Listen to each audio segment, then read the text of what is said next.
Jean-Michel Florin, formateur au mouvement d'agriculture biodynamique. Je suis très heureux de vous présenter cet ouvrage de Jens Otto Andersen, qui est un chercheur danois que nous avons publié au mouvement d'agriculture biodynamique et qui s'appelle Vitalité.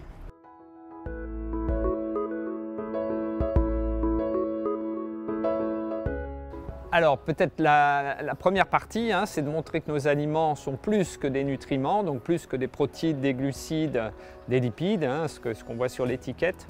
En fait, on découvre toujours plus ces derniers temps, dans de nombreuses recherches, que les aliments contiennent ce qu'on appelle des composés secondaires. Alors de manière beaucoup plus simple, on pourrait dire c'est les couleurs, les colorants, les pigments, les vitamines et beaucoup de substances qui agissent comme antioxydantes.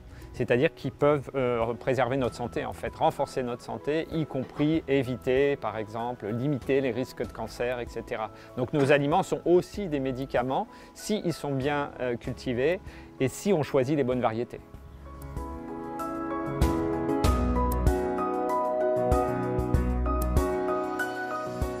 Donc un deuxième aspect, c'est aussi le fait que les aliments nous stimulent notre vitalité, nous donnent de l'énergie. Ça, c'est quelque chose qu'on peut ressentir en fait très facilement.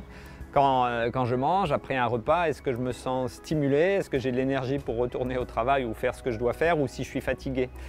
Et donc dans ce livre, il y a des tests assez intéressants et assez originaux qui sont présentés, à côté de résultats de recherche scientifique plus classiques, comme par exemple le test du concombre, où on compare des concombres bio ou biodynamiques avec des concombres d'agriculture intensive, et on s'aperçoit qu'en fait un concombre qui est plein de vitalité est capable de ressouder ces différentes tranches dans le temps.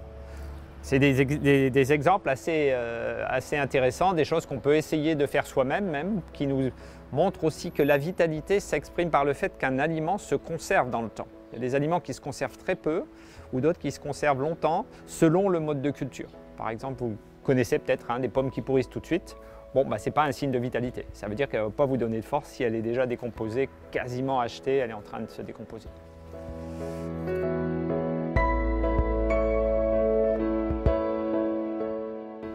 En ce qui concerne l'apport pour la santé en fait, des aliments bio et biodynamiques, il y a de nombreuses expériences, observations. Une que je trouve assez originale, c'est le fait que dans un zoo au Danemark, on s'est aperçu que les chimpanzés préféraient les bananes bio aux bananes conventionnelles. Spontanément, ils avaient le choix entre les deux et ils mangeaient essentiellement des bananes bio. Bon, voilà, c'est des observations intéressantes. Après, il y a des choses beaucoup plus carrées, beaucoup plus rigoureuses, où l'on montre que, à propos du lait, qui est toujours accusé d'être une vraie vacherie, on montre que du lait, effectivement, issu d'élevage intensif, avec force ensilage de maïs, est vraiment problématique au niveau de sa composition, ce qui peut provoquer de nombreuses allergies. À l'inverse, un lait de ferme biodynamique de vaches qui ont été nourries d'herbe, de foin, ou avec un minimum de compléments, ce lait-là pourra au contraire être un lait qui va diminuer le risque d'allergie chez les enfants. Donc on voit que le même aliment, selon le mode de production, peut avoir des effets complètement inverses.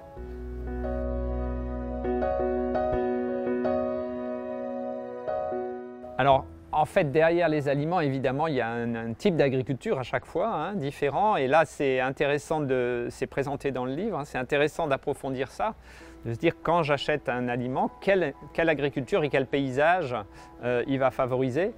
Et clairement, l'agriculture industrielle, qui est la principale encore aujourd'hui, a suivi le principe justement de l'industrie, alors que l'agriculture bio et biodynamique a fortiori suit le principe du cycle vertueux, c'est-à-dire qu'on a un sol sain qui va donner des plantes saines, qui vont donner des animaux en bonne santé, et ces plantes et ces animaux vont donner une nourriture saine pour l'être humain.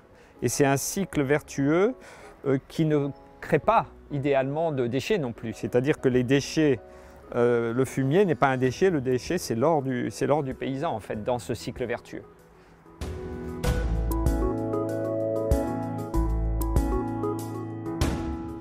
Oui, souvent on se demande ce qu'on peut faire et souvent on a l'impression qu'on est impuissant, qu'on ne peut pas changer grand-chose à nos paysages, à l'économie. Mais en fait, il faut vraiment réaliser que la meilleure manière de voter pour un changement d'agriculture et pour avoir des paysages sains et harmonieux et une bonne alimentation, c'est le choix qu'on peut faire chaque jour en faisant ses courses tout simplement. se poser la question quel type de paysannes, de paysans je soutiens, enfin quel type de production agricole je soutiens et quel type de paysage je soutiens. Et là, évidemment, il n'y a pas photo entre l'élevage industriel dans des fermes comme ça, des fermes-usines, ou alors une agriculture bio ou biodynamique qui travaille avec les ressources du lieu dans son terroir. C'est à vous de choisir et à vous de décider chaque fois que vous achetez un produit, des aliments.